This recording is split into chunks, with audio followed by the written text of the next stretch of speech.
नमस्कार दोस्तों, good evening. Sunday evening 5 to 6 PM। आप सभी को पता है एक बिजनेस क्लास मैं ऑर्गेनाइज करता हूं और उसमें मैं कोशिश करता हूं कि कुछ ऐसे बिजनेस के टॉपिक लिए जाएं जो आप और मेरे पर्सनल बिजनेस लाइफ से और प्रोफेशनल और जो भी प्रकार का बिजनेस हम कर रहे हैं उससे संबंधित हो। यानी कि ये सिर्फ और सिर्फ प्रोफेशनल बिजनेस पर्सन्स के लिए नहीं, जो प्रोफेशनल है उनके लिए। तो इस तरह की टॉपिक मैं लेने की कोशिश करता हूँ। आज जब मैं जिस टॉपिक की मैं आज बात कर रहा हूँ वो टॉपिक इसी प्रकार का है। मैं बात आज कर रहा हूँ वेल्थ मैनेजमेंट। तो हम आज जानेंगे कि वेल्थ मैनेजमेंट क्या होता है और कैसे हम अपने वेल्थ को मैनेज कर सकते हैं। सबसे पहले हमें डिफरेंस समझना पड़ेगा कि वेल्थ और इनकम में क्या डिफरेंस होता है। उसके बाद में हम कैसे अपने वेल्थ को हम मैनेज कर सकते हैं और वेल्थ मैनेजमेंट क्यों जरूरी है, इन बातों पर डिस्कशन आज हम करेंगे। कुछ जो सीख मैंने इस संबंधित ली है वो सीख मैं आपको शेयर करूंगा। आप किसी भी फील्ड से रिलेटेड हो, चाहे आप किसी जॉब में हो या आप किसी प्रकार का बिजनेस करते हैं, आप इस वेल्थ मैनेजमेंट के कुछ जो टिप्स और कुछ जो शेयरिंग मैं करूंगा उससे आप अपना के अपने वेल्थ को प्रॉपरली मैनेज करके, अपने असेट्स को प्रॉपरली मैनेज करके और एक अच्छा आप उसमें इजाफा कर सकते हैं, उसमें आप बढ़ोतरी कर सकते हैं। तो यही कुछ टॉपिक्स आज लिए जाएंगे। इससे पहले मैं शुरू करूं, मैं अपना इंट्रोडक्शन एक बार आपको दे देता हूं। जो नए मुझसे जुड़ रहे हैं, मैं डॉक्टर मुकेश गर्ग, मैं डायरेक्टर एंड फाउंडर हूं फोटोकार्ड डिजिटल प्राइवेट लिमिटेड का। फोटोकार्ड जो कि एक मार्केट प्लेस ऐप है, एक प्रकार का प्लेटफॉर्म हम प्रोवाइड करते हैं जहां पर कि कोई भी अपने बिजनेस को ऑनलाइन कर सकता है। यानी आप किसी प्रकार का बिजनेस करते हैं, किसी प्रकार का प्रोडक्ट सेलिंग का काम करते हैं, तो आप फोटोकार्ड पर जाकर अपने बिजनेस को ऑनलाइन कर सकते हैं। सबसे बड़ी खासियत यह है कि आपको किसी प्रकार का इसमें कमीशन नहीं देना पड़ता। आप फ्रीली इसको ज्वाइन कर सकते हैं। आप एज ए डायरेक्ट सेलर यहाँ पर आप जुड़ सकते हैं। आपको ऑप्शनल यहाँ पर कुछ सुविधा भी प्रोवाइड की जाती है, जैसे कि लॉजिस्टिक की फैसिलिटीज है, पेमेंट गेटवे की फैसिलिटी है, वो भी आप ले सकते हैं। और आप अपना खुद का भी पेमेंट गेटवे रख सकते हैं, आप अपना खुद का लॉजिस्टिक रख सकते हैं, ये आपकी चॉइस है। तो ये ऑप्शनल सर्विसेज भी जो प्रोवाइड करते हैं। साथ ही आपको किसी प्रकार का कमीशन नहीं देना पड़ता। जो भी प्राइस आप यहाँ पर रखते हैं वो वही प्राइस जो है वो बायर को दिखेगी और वही प्राइस पर जो है आप ऑर्डर लेंगे। दूसरी बात, आपको बायर से डायरेक्ट कनेक्ट कराया जाता है, यानी कि आप बायर से डायरेक्ट इंटरेक्ट कर सकते हैं। बायर से आप उसको ऑर्डर कंफर्मेशन ले सकते हैं। आप उससे ऑर्डर के बारे में कोई और जानकारी आप देना चाहते हैं, शेयर करना चाहते हैं, अपने प्रोडक्ट की कुछ और जानकारी आप देना चाहते हैं, वो भी आप दे सकते हैं। बायर का पूरा डाटा आपको प्रोवाइड किया जाता है, कहने का मतलब है। दूसरा, इसमें सबसे बड़ा फायदा होता है उन शहर के सेलर्स को जो अपने शहर के जो बायर्स हैं उनको कनेक्ट करना चाहते हैं। ये लोकल डिमांड और सप्लाई को बहुत ज्यादा फेवर करता है, क्योंकि इसमें सर्च बेस्ड, लोकेशन बेस्ड इसमें सर्च का फील्ड दिया हुआ है, जहां पर कि बायर अपने नियर बाई स्टोर को सबसे पहले प्रेफरेबली वहां पर जो है वो विजिट करता है और वहां पर वो ऑर्डर प्लेस करता है। क्योंकि बायर को भी एक श्योरिटी रहती है, भाई ठीक है उसके शहर में ये सेलर, तो यहाँ पर अगर वो ऑर्डर प्लेस करेगा तो उसको और फायदा ये रहेगा कि बाय द वे उसको कोई प्रोडक्ट के बारे में और स्पेशली जानकारी चाहिए तो वो शॉप पर जाकर भी और ले सकता है, या उसे कोई रिटर्न करना है या प्रोडक्ट रिप्लेस करना है तो वो वहां पर कर सकते हैं। तो ये एक सोच कर और इसको लोकल डिमांड और सप्लाई पर इसको ज्यादा फोकस किया गया है। तो एक बार आप इससे जुड़ेंगे तो आप डेफिनेटली इसका फायदा आपको ले पाएंगे। तो ये था मेरा छोटा सा इंट्रोडक्शन। बाकी मैं चलता हूँ टॉपिक पर। ये जो हम टॉपिक लेते हैं, मैं हर संडे को आपको बता दूं, हर संडे को ये क्लास मैं रखता हूँ। ये फ्री बिजनेस क्लास है, इसमें किसी प्रकार को चार्जेस लेता हूँ। और इसमें जूम पर भी हम एक्सेस देते हैं। अगर आप जूम पर एक्सेस लेना चाहें तो वहां पर आप अपने क्वेश्चन भी पुटअप कर सकते हैं। किसी प्रकार का आपको कोई क्वेश्चन है उसको आप पुटअप कर सकते हैं। दूसरा, आप ये जो सारे वीडियोज है वो लाइव भी फेसबुक पर चलते हैं, यूट्यूब पर भी अपलोड होते हैं, वहां पर भी आप इनको देख सकते हैं। जूम पर एक्सेस मिलने से आपको ये फायदा रहेगा कि आपके कोई क्वेश्चन है तो डायरेक्ट आप मुझसे वो क्वेश्चन आप पुटअप कर सकते हैं और मेरी कोशिश रहेगी कि उन क्वेश्चंस का आपको मैं जवाब दूं। तो चलिए, ये था इसके बारे में जानकारी। बाकी आप वैसे भी मेरे फेसबुक चैनल से आप जुड़ सकते हैं। फेसबुक पर मैं कोशिश करता हूँ कि लाइव जो है स्ट्रीम में जुड़ता हूँ मॉर्निंग में। इसके अलावा मैं यूट्यूब पर भी वीडियोस अपलोड करता हूँ। मेरा चैनल है फोटोकार्ड बिजनेस सिंप्लीफाइड नाम से, वहां भी आप मुझसे जुड़ सकते हैं। तो चलिए मैं टॉपिक पर चलता हूँ। सबसे पहले हम जानेंगे कि वेल्थ क्या होता है। हमें ये जानना होगा कि वेल्थ क्या होता है। देखिए, सबसे पहले वेल्थ के बारे में जानें। वेल्थ और इनकम में क्या डिफरेंस है। देखिए, कोई भी जो आप कोई बिजनेस कर रहे हैं या किसी प्रकार का आप सैलरी ले रहे हैं, आप जॉब में है, आप सैलरी ले रहे हैं, तो वो जो डायरेक्ट आपके पास में जो रिकरिंग आ रहा है, आपको डेली भी आ सकता है, वीकली भी आ सकता है, मंथली भी आ सकता है, जो आपके पास में पैसा आ रहा है, दैट इज योर इनकम। ये जो आपका रिटर्न, जो आपका वर्क कर रहे हैं उसके कारण जो रिटर्न आपको मिल रहा है, दैट इज योर इनकम। ये आपकी इनकम। तो इनकम क्या, एक फ्लो स्टेट में होता है। इनकम का जो पैसा है वो एक फ्लो स्टेट में होता है, एक लिक्विड स्टेट में होता है। तो ये आपको वीकली, मंथली, ईयरली आपको जो है वो आपको पास में आए। लेकिन वेल्थ क्या है? वेल्थ एक्यूमुलेशन ऑफ जो इनकम है उसमें से जो आपने सेविंग की है, उस सेविंग को आपने एक्यूमुलेट करके उससे आपने कुछ असेट्स क्रिएट किए हैं, उससे आपने और कुछ इस तरह का आपकी सेविंग भी हो सकती है, आपके असेट्स हो सकते हैं, आपका इन्वेस्टमेंट हो सकता है, आपका प्रॉपर्टीज हो सकती है, जितना भी आपका गोल्ड है, जिसमें भी आपने इन्वेस्टमेंट किया है, जैसे भी आपने उसको एक्यूमुलेट करके उसको डिफरेंट फॉर्म में आपने उसको कन्वर्ट किया है, वो सारी फॉर्म का एक्यूमुलेटेड पार्ट, यानी it is accumulated over A time. Over A time आपने उसको एक्यूमुलेट किया, दैट इज वेल्थ, वो कहलाती है वेल्थ। तो वेल्थ एक लॉन्ग टर्म जो है आपका जो इन्वेस्टमेंट, आपका सेविंग है, वो आपका वेल्थ काउंट होता है। कहने का मतलब है कि वेल्थ वो पैसा है जो आपने खर्च नहीं किया। सिंपल सी बात है। आपकी सैलरी आती है, जो भी बिजनेस से पैसा आता है, उस इनकम में से आप अपने एक्सपेंसेस जब निकाल देते हैं, तो बाकी का जो सेविंग बचता है उसको आप अपना असेट्स में आप डालते हैं, और वो आपका वेल्थ क्रिएट करता है। सो ये हम इसमें आपको समझ में आया होगा कि वेल्थ में क्या क्या मतलब होता है। फिर वेल्थ का एलोकेशन। अब वेल्थ का जो एलोकेशन होता है, it depends upon your goal, कि आपके गोल क्या है, उसके अकॉर्डिंग आप उसको वेल्थ का एलोकेशन आप करते हैं। क्योंकि आपको कुछ उसमें लिक्विड एसेट्स रखना पड़ता है, कुछ आपको उसमें फिक्स्ड एसेट्स रखना पड़ता है। लिक्विड एसेट्स वो एसेट्स होता है जिसको आप अपने गोल की पूर्ति के लिए, जैसे कि कुछ ऐसे मेजर एक्सपेंसेस आपके लाइफ में आते हैं। कौन कौन से मेजर एक्सपेंसेस हो सकते हैं? जैसे कि शादी का खर्चा है, आपको कोई मकान लेना है, आपको कोई फॉरेन टूर पर जाना है। ये कुछ ऐसे खर्चे हैं जहां पर कि आपको एक मोटा पैसे की रिक्वायरमेंट होती है। तो ऐसी जरूरत को पूरा करने के लिए आपको कैसा इनकम चाहिएगी, आपको कैसा वेल्थ चाहिएगा? एक लिक्विड असेट्स चाहिएगा, जिसको कि आप उसको और कैश में कन्वर्ट कर सकते। चाहिएगा नहीं चाहिए? तो ये होता है लिक्विड असेट्स। तो आपको ऐसे एसेट्स एलोकेशन करना पड़ता है कि कितना अमाउंट आपको लिक्विड असेट्स रखना है, कितना अमाउंट आपको फिक्स्ड असेट रखना है। अगर आपको याद हो, अभी कुछ ही दिन पहले एक एक्सपर्ट टॉक में हमने फाइनेंशियल मैनेजमेंट में और एक्सपर्ट बुलाए थे, और उनका एक बहुत अच्छा वीडियो है, वो यूट्यूब पर अपलोड भी है, आप चाहें तो वहां पर वो देख सकते हैं। एक बार उसको जरूर, तो फाइनेंशियल प्लानिंग के लिए आपको बहुत अच्छी आपकी मदद करे। और उसमें इक्विटी का रोल जो है स्पेशली बताया गया कि इक्विटी का, शेयर का क्या रोल है आपके इसमें फाइनेंशियल प्लानिंग में। कैसे आप इक्विटी को अपने फाइनेंशियल प्लानिंग में आप इंक्लूड करके, अपने इन्वेस्टमेंट प्लानिंग में आप इंक्लूड करके, कैसे इक्विटी के जरिए और आप इन्फ्लेशन को बीट कर सकते हैं, इन्फ्लेशन को आप बीट कर सकते हैं। तो ये उसमें बताया गया था। अब दूसरा मैं आपको कहना चाहूंगा कि हमको एक तो ये लाइन ड्रॉ करनी पड़ेगी कि what is your saving and what is your working capital. देखिए, जो भी इनकम आपकी जनरेट होती है, जो भी रेवेन्यू आपका आता है, चाहे वो बिजनेस से आता है या आपको किसी प्रकार का आपका जॉब है, आपकी सैलरी आपकी आप ड्रॉ करते हैं, उससे जो भी आपका रेवेन्यू आता है, उसमें आपको स्पेशली खासकर मैं बात करूंगा वर्किंग कैपिटल की, जो बात होती है बिजनेस लोगों, मेरे जैसे बिजनेस लोगों। तो जो बिजनेस पर्सन है, उनको वर्किंग कैपिटल को और अपनी सेविंग से बिल्कुल अलग रखना होगा। ये बहुत जरूरी है। अभी क्या हुआ, अभी कोविड के दौरान ये सबसे बड़ा एक ड्रॉबैक रहा। क्या रहा कि लोगों ने अपनी पर्सनल एक्सपेंसेस के लिए जो अपना बिजनेस का जो वर्किंग कैपिटल था, उसको यूटिलाइज कर लिया। तो बहुत बड़ा क्राइसिस का सामना करना पड़ा। जो छोटे छोटे बिजनेस क्लास के लोग थे, छोटे छोटे बिजनेसमैन थे, जो छोटे रिटेलर्स थे, उनको बड़ा ये प्रॉब्लम जो है उनको फेस करनी पड़ी। क्यों? क्योंकि उनका बिजनेस बंद हो गया।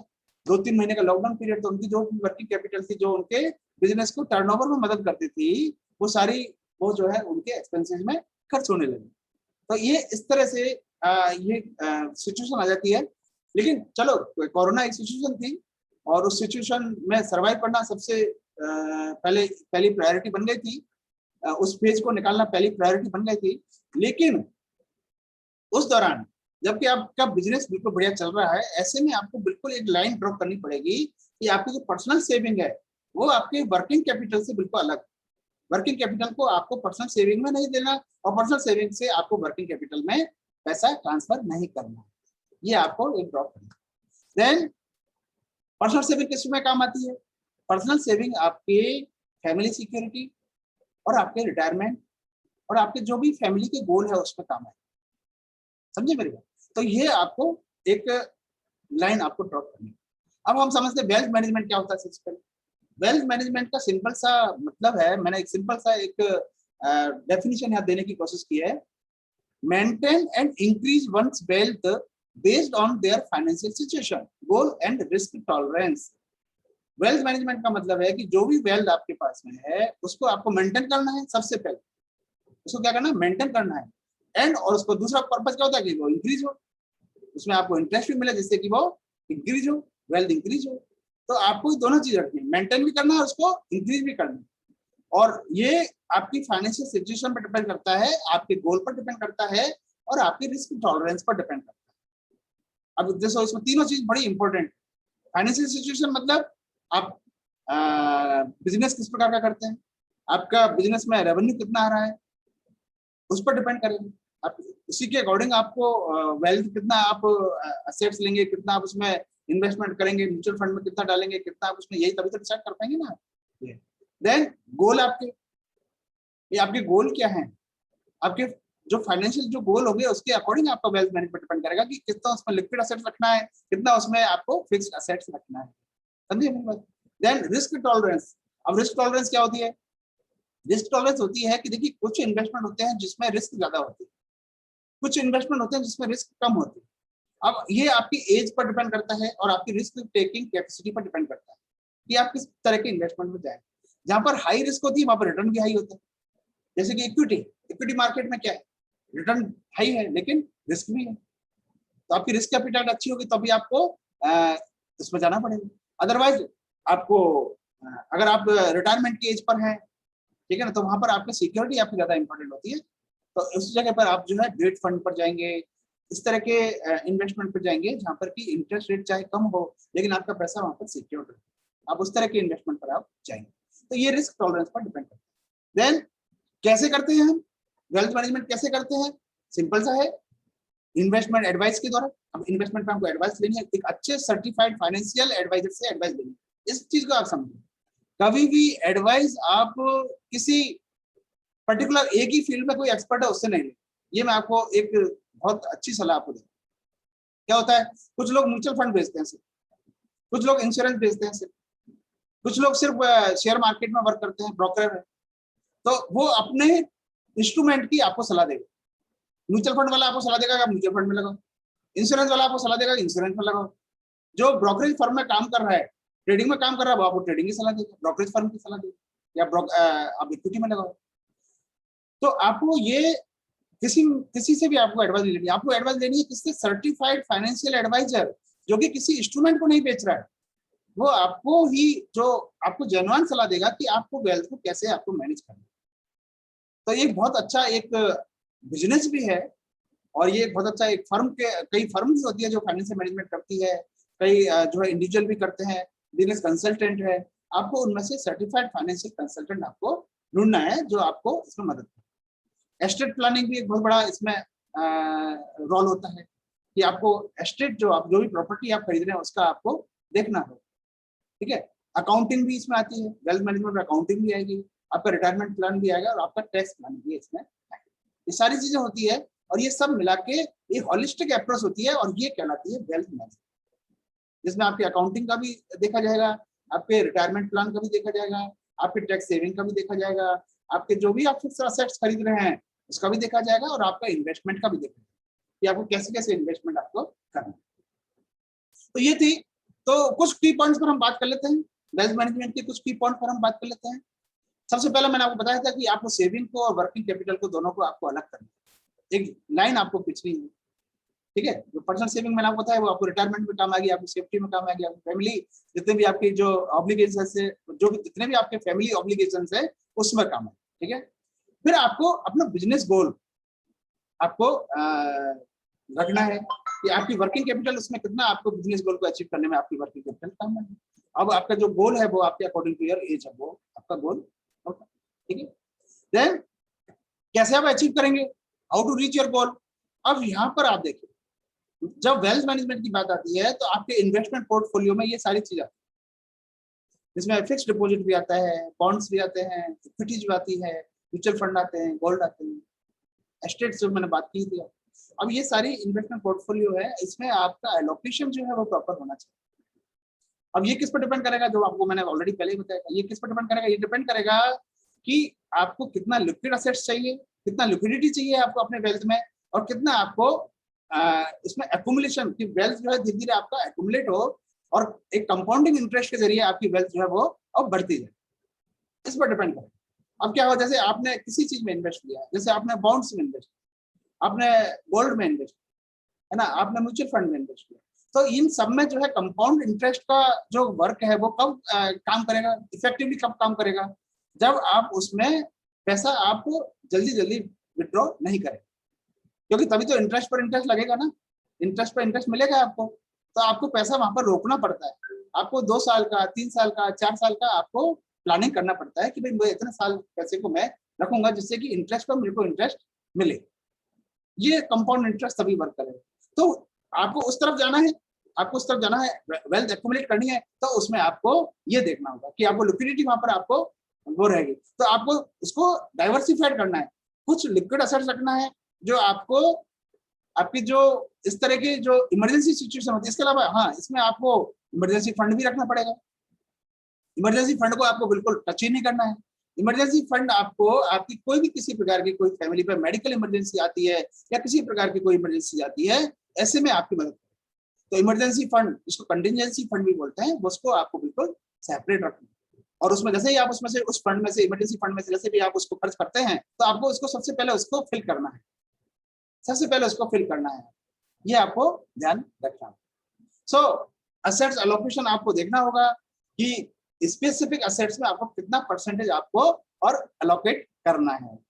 दूसरा, आपको ये भी देखना होगा कि जिस भी असेट्स में आप एलोकेट कर रहे हैं उसमें आप एंटर कब करेंगे और उससे एग्जिट कब, ये भी आपको विचार करना होगा। और जिस असेट्स में आप एलोकेट कर रहे हैं वो रियलिटी सेक्टर हो सकता है, गोल्ड हो सकता है, इक्विटी हो सकता है, उस सेक्टर को आप अच्छी तरह समझिए, उसकी स्टडी करें कि उसमें रिटर्न कितना हो रहा है। सेक्टर में कोई ऐसी पॉलिसी तो नहीं आ गई गवर्नमेंट की जो उस सेक्टर को आगे उसकी ग्रोथ में उसको रोकेगी, ग्रोथ को रोकेगी, या कुछ इस तरह की पॉलिसीज आ गई है क्या कि उसमें उसकी ग्रोथ की संभावना बढ़ रही है। प्रॉपर्टी टैक्स हो गया, गवर्नमेंट की कुछ ऐसी पॉलिसी है जो असेट्स में कुछ स्पेशली पॉलिसीज आ गई है। अब वो देखना पड़ेगा कि ऐसी कोई पॉलिसी तो नहीं है जो मेरे जो मेरा असेट्स में खरीद रहा हूँ उस असेट्स पे बजाय उसमें और उसका एप्रिसिएशन मेरे को मिले, या उसमें मेरे को उसका प्राइस जो है वो बढ़े, उसके बजाय पता लगे कि उसकी प्राइस जो है वो कम होती चली गई, डेप्रिसिएशन उसमें होता चला। तो वो चीज आपको सोचना, किसी भी सेक्टर में आप एलोकेट कर रहे हैं, गोल्ड में आप कर रहे हैं तो गोल्ड में आपको देखना पड़ेगा कोई गवर्नमेंट की कोई फॉरेन कोई पॉलिसी इस तरह की तो नहीं है, इंपोर्ट ड्यूटी एक्सपोर्ट ड्यूटी कोई इस तरह की तो नहीं, ये सारी चीजें आपको देखनी पड़ेगी। ये गोल्ड का प्राइस जो है वो इंटरनेशनल प्राइस से जो है वो काफी इसका प्रभावित होता है, वो भी आपको देखना पड़ेगा। ये सभी चीजों पर आपको ध्यान देना पड़ेगा। देन सबसे बड़ी जरूरत समझना आपको है, सेक्टर को आपको समझना है, आपको समझना है कि मेरा रिस्क कैपिटल कितना है, ये आपको समझना है कि ये गोल आपके क्या है, ये सारी चीज आपको समझना है। और आपको ये भी समझना है कि मुझको कितना जो है वो लिक्विड में रखना है और कितना मेरे को और इसमें फिक्स्ड असेट्स में जाना है। लेकिन कोई भी डिसीजन लेने से पहले आपको हमेशा एक सर्टिफाइड फाइनेंशियल एडवाइजर से सलाह लेना मस्ट। मैं आपको ये सलाह देता हूँ कि आप बिल्कुल सर्टिफाइड फाइनेंशियल एडवाइजर से सलाह जरूर लें। तो ये वेल्थ मैनेजमेंट की सिंपल सी प्रोसेस है, स्टेप्स है, सिंपल से होलिस्टिक अप्रोच होती है जो मैंने आपको बताया। इसमें ऐसा नहीं है कि सिर्फ और सिर्फ इन्वेस्टमेंट ही आता है, नहीं, इसमें इन्वेस्टमेंट भी आता है, अकाउंटिंग भी आती है, टैक्स प्लानिंग भी आती है, रिटायरमेंट प्लानिंग भी आती है, इस सब कुछ का एक मिला जुला रूप होता है वेल्थ मैनेजमेंट। और इससे आप अपनी वेल्थ तो मेंटेन कर ही पाएंगे, इसके अलावा वेल्थ को आप एक्यूमुलेटेड कंपाउंडिंग इंटरेस्ट के जरिए उसको बढ़ा भी पाएंगे। ये वेल्थ ट्रांसफर में भी बड़ा हेल्प करता है। वेल्थ मैनेजमेंट आप करते हैं तो आपके एसेट्स को चेंज करना है, जैसे एक सेक्टर से दूसरे सेक्टर में चेंज करना है, उसमें आपका अगर प्रॉपर वेल्थ मैनेजमेंट होगा तो बहुत इजीली हो जाएगा, अदरवाइज वो इजीली नहीं होता। तो ये बहुत जरूरी है। देन क्लाइंट्स गोल, आपका जो गोल है उसके अकॉर्डिंग आपका जो वेल्थ मैनेजमेंट आपका होना चाहिए। तो ये स्टेप्स होते हैं जिसके जरिए और वेल्थ मैनेजमेंट किया जाए। तो दोस्तों ये थी बात वेल्थ मैनेजमेंट की। मैं आशा करता हूं कि आपको बहुत कुछ इससे कुछ मिला हुआ, कुछ समझ आपको मिली होगी, जो आपको थोड़ा सा हेल्प करेगी कि आप कैसे अपने जो भी आपका इनकम आपको जनरेट हो रही है, जो भी आपका पैसा आपके आ रहा है, उसको कैसे आप वेल्थ में कन्वर्ट करें और कैसे उस वेल्थ को आप मेंटेन। तो बाकी मैं इसी तरह आपसे जुड़ता रहूंगा। और आप बाकी फोटो कार्ड से अगर आप अभी तक नहीं जुड़े तो आप एक बार जुड़े इससे, बिल्कुल अच्छा है, एज ए सेलर या एज ए बायर आप इससे जुड़े और बिल्कुल इस ऐप का आप फायदा लें, ये आप ही के लिए है। और जयपुर में तो विशेष इसका इंटरेस्ट जो है वो शो हो रहा है और सेलर काफी धड़ाधड़ सेलर से जुड़ रहे हैं, प्रोडक्ट लिस्ट हो रहे हैं और इसमें ऑर्डर प्रोसेस होना शुरू हो गया। बाकी ऑल ओवर इंडिया में सेलर इससे जुड़ रहे हैं और धीरे धीरे ये सभी सिटीज को जो है और कवर। Thank you. जय